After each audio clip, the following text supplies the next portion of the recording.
we're going to invite up three folks who have been here since the beginning. Since the beginning of Pumps and Pipes, we are excited to kind of wrap up this afternoon. But let's invite up to the stage some of the originals of Pumps and Pipes. We have Mr. Steve Igo, Nicole Pardo, and Mr. Bill Kline. Let's give them a bigger round of applause, guys. Come on, let's go. So my name's Steve Igo, and I'm 17 years old. Actually, Pumps and Pipes is 17 years old. And I always used to say that Dr. Kline and Dr. Lumsden, who founded Pumps and Pipes, they owned the car and they just let me drive it from time to time, and that's so true. So I first met Joey at Pumps and Pipes 5, which is a long time ago. And at that time, we were doing some of our first webcasts, which really went international. And so during the noon hours, we were losing viewers because it kind of went dark. And so we decided to do something which was called our roving reporter. So we mic'd up one of our cardiac surgeons, and we had a mobile camera, wireless camera, and Joey was our audio man. And went around and interviewed people during the lunch hour. And it was one of the, actually, we looked at the attendance, and during the lunch hour, it actually spiked in terms of people that tuned in and watched. So thank you very much, Joy. Look at him now, right? Yeah, right. Thank you so much. Okay. Appreciate it, buddy. So today, what we'd like to do is talk to you a little bit about steam and the Pumps and Pipes steam engine. And we used to have all kinds of, Pumps and Pipes swag. As a matter of fact, I think Dr. Lumsden has his Pumps and Pipes cufflinks on today. But we brought, and you're going to hear about that in a second. In the very beginning, we wanted to bring students into Pumps and Pipes. And so our problem today is, and thank you, Dr. Lumsden, and thank you, Dr. Korb, for bringing us back today, because our challenge is to revitalize our student STEAM program for Pumps and Pipes. We're going to talk about school clubs.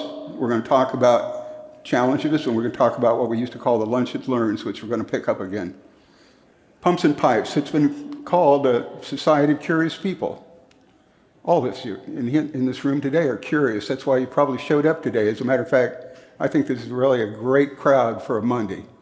So we're coming together to share and learn about what's new, what's next. And in fact, it all kind of boils down to STEAM. So what is that? And we've heard some outstanding presentations today.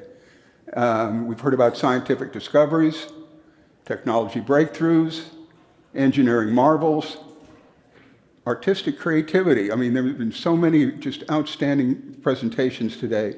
And of course, math, analytics, and models, which is also important. So this is the Pumps and Pipes steam engine. It's why you're here today, probably, but we also want to take this and bring it to schools, whether that be middle schools, high schools, or college. So let's start out and talk about Pumps and Pipes clubs. I'm going to turn this over to Nicole in a minute because this is actually her brainchild. One of the challenges when Dr. Lumsden came to us and said, let's get the STEAM program back up and running again, is two things. How do we make it sustainable, and how do we scale it? So in the past, we've done a lot of programs with students. In the upper left is probably the very first student that we ever had at a Pumps and Pipes meeting. And then over time, we brought in different schools with different challenges. We were able to handle crowds of students of maybe 40, 50 at a time, but also they were watching our webcasts and our webinars. And so now, how do we make this scalable and sustainable actually throughout the year? So, as I said, this was really Nicole's brainchild. Nicole. Thank you, Steve. Well, I'm going to paint a picture here, even though we have a lot of words here. And it's the fact that, we were never, when we were kids, we didn't like our parents to tell us what to do or hear from anybody else, except what we were interested in doing or hearing about. And that's actually the story here. Over the years, when we were talking about the student programs, it was us adults bringing a lot of the content to the students. And so Steve and I were talking, and I do have a teenager on my own, and most of the time, if I put the ideas in her head, it has to be behind the scenes. She's here though. And that's the idea of the clubs here, right? Like really listen to the students and bring them to the table to tell us what they want to hear. And those students that are interested in science and technology, in medicine, energy, and aerospace, come to the table to really participate actively into what we can deliver to them as a content. Part of the activities that we're looking forward to have is we are creating these high school clubs in a lot of the school districts. We are starting with a pilot project with the iSchool High, which is one of the programs from Lone Star College, that it's a dual program.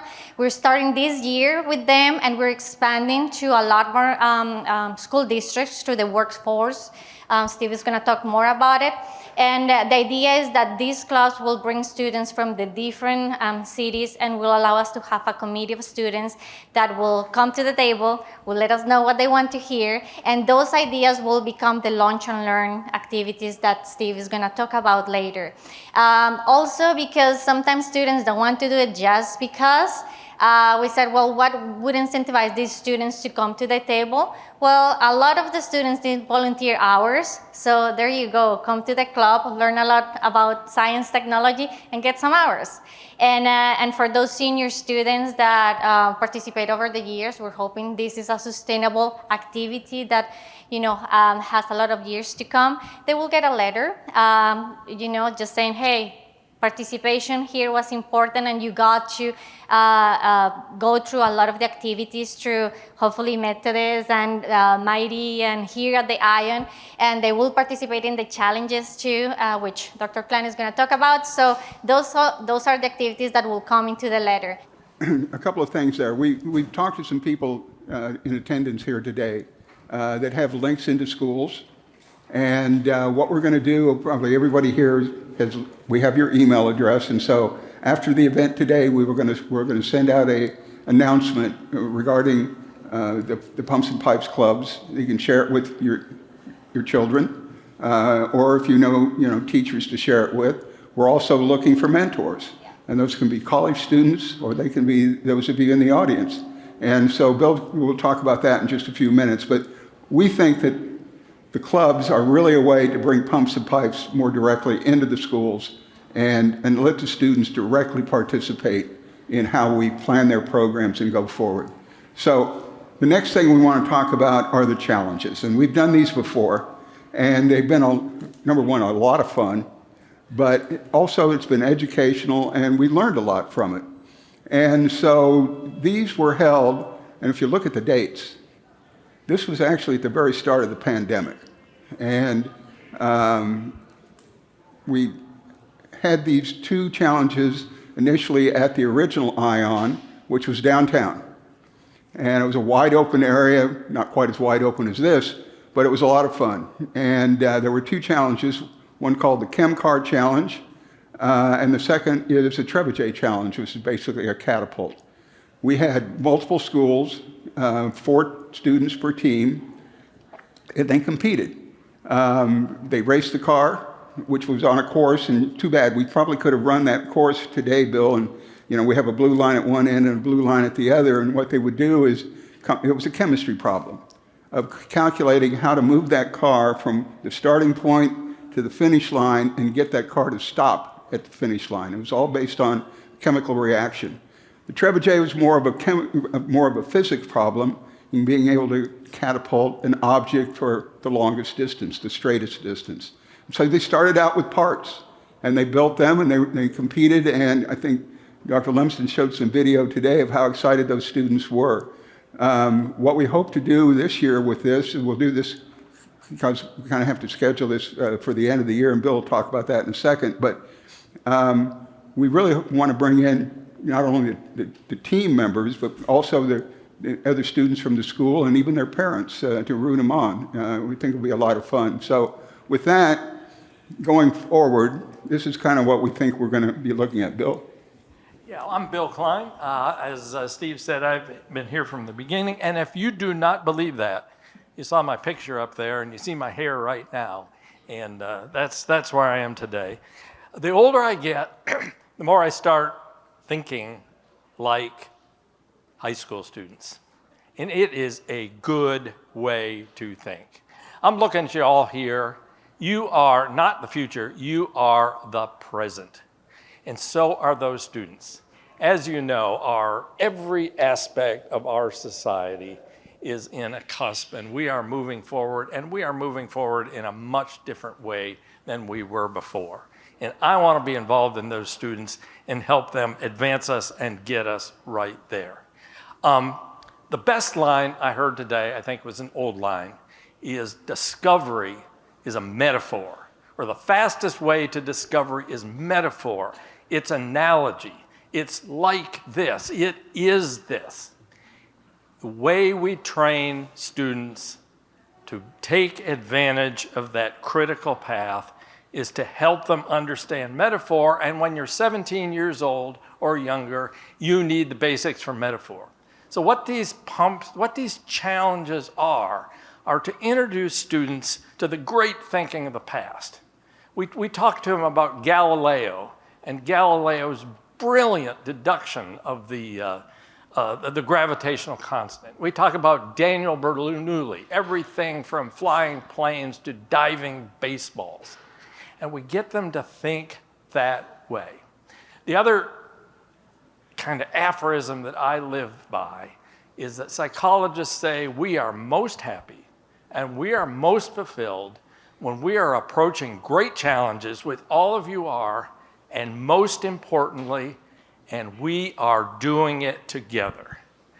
You have not seen fulfillment, or you've not been fulfilled until you have a group of students that are watching a car approach the line, and it's about to stop because they designed it, and it does.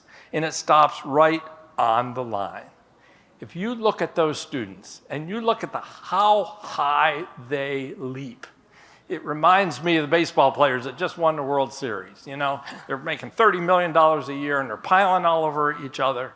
You have not seen happiness until you've seen those students do that. And I guarantee you, those students are going to look for other metaphors and other ways of doing it, because we crave that ability to actually achieve an objective that makes life better, and to do it together. And that's what these high school experience is all about. We talked about the Chem-E car. I'm privileged to have a Chem-E car in my barn up in East Texas and have a little chemistry lab in there. We talked about the Trebuchet Challenge, which is a whole bunch of fundamental principles to make it fly, and maybe a little bit of history about, the Roman Empire and so on and so forth. But there are challenges everywhere. I've got a whole notebook full of challenges, environmental challenges. Walk up to a tree and tell me how many gallons of gasoline that tree is sequestering, and do it from first principles. All sorts of things. The objective of the pumps and pipes challenge of that is to present fundamentals and to present metaphor. And so one of the elements that we as advisors are interacting with these clubs are, let's think about some challenges. Let's think about some projects to do. Do we need some money? We have a number of sources to get money for high school kids. Do not restrain yourself. And I'm going to enlist all of you to think about, if you have a challenge, how could you use, for example, I heard a lot about sensors, etc. How could you use 1,000 different high school science projects to do your your measurements? Those sorts of things. There is an unleashed power in the mind of students, how they are learning, and especially how they're interacting. So in this call to action, call to challenge, I'm just asking each of you, keep in mind that talent, that passion, and that absolute fun that comes with being a junior high or a high school student, and understanding, glimpsing the same thing that Daniel Bernoulli or Galileo did, in applying it to the future. So that's not much on substance. That's a lot of passion there, but that's what I have, and thank you. So, short little clips that I want to show you. In the lower left and the lower right, the lower left is the chem car, and you're going to see it approach the blue line. Now, I purposely turned off the sound, because if I'd been playing the sound, you would be hearing the students screaming and yelling as it approached the blue line. And then on the lower right is a trebuchet, and we're going to show that in slow motion. So let's see if they're going to play.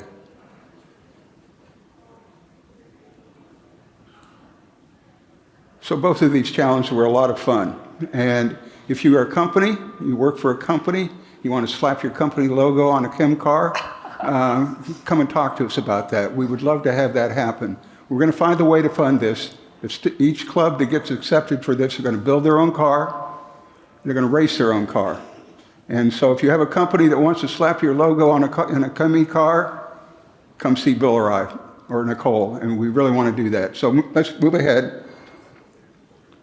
This is the last area that we really want to explore and move forward with this year. And I did kind of thank the group and the AV group over there, and many of them come from the Houston Methodist, the Bakey CV Education Group. Dr. Lumsden has built a TV studio at Houston Methodist, and it can beam out webinars and webcasts around the world. And so we've had some experience, and Dr. Lumsden showed part of this morning. We went to JPL, Jet Propulsion Lab in Pasadena, California, live. They took us right into what they call the sandbox, and this is where they have the rovers and so forth, where they actually test them. We want to go back there this year as well. Dog Noses, one of the best programs we ever put on. And others where we featured groups from Rice University and some of these other. We talked about bioprinting of organs and such things as that before. One of our most successful ones, which is now has 58,000 YouTube views, is our live open heart surgery case that we presented a few years ago. And once again, look at some of these dates. It was right in the middle of the pandemic. So we were actually able to put some of these events on. We want to do more of them. And in fact, what we do, we're going to kind of pre-record some of these events. The students are going to kind of tell us what they want us to present. They'll actually interview the speakers, probably have 2 to 3 speakers for every hour, what we call a lunch and learn. Try to do these on Mondays. We're going to pre-record them ahead of time, which makes it a little bit easier to do. And so, we may talk about AI, we may talk about robotics, certainly carbon capture, other elements like this. An area that I'm absolutely fascinated by, which are the ice planets, or the ice moons of Saturn. There are literally oceans, saltwater oceans, under the ice. And hydrothermal vents, just like in our oceans, there's no light, just much like what we have on our planet, and yet in those depths, no oxygen, no light, life thrives around those vents. So there's a lot of fascinating things we could talk about at these lunch and learns. We also, once again, these are areas we can use your help with. So one last thing I want to kind of end with. There's a 4th person that probably would be on this stage with us right now, talking about these things. Mark Sangster is a dear friend and colleague that we had for years and years, that we worked so closely with. He was instrumental in getting so many of our programs off the ground. He has many friends in the audience today. We miss him. He was just a joy to work with. He challenged us all the time. And we really wanted to take a moment so that those of you who had never had a chance to meet or know Mark, you now have met Mark. And for those of us who know him, we miss him. Thank you. Thank you for inviting us today. Thank you for inviting us today. Please participate. And in this is one of my favorite little slides here, footprints. We start out with our own individual footprints, and if you're lucky, you might take that starship and go to the moon or go to Mars and leave your footprints on a moon or a planet someplace.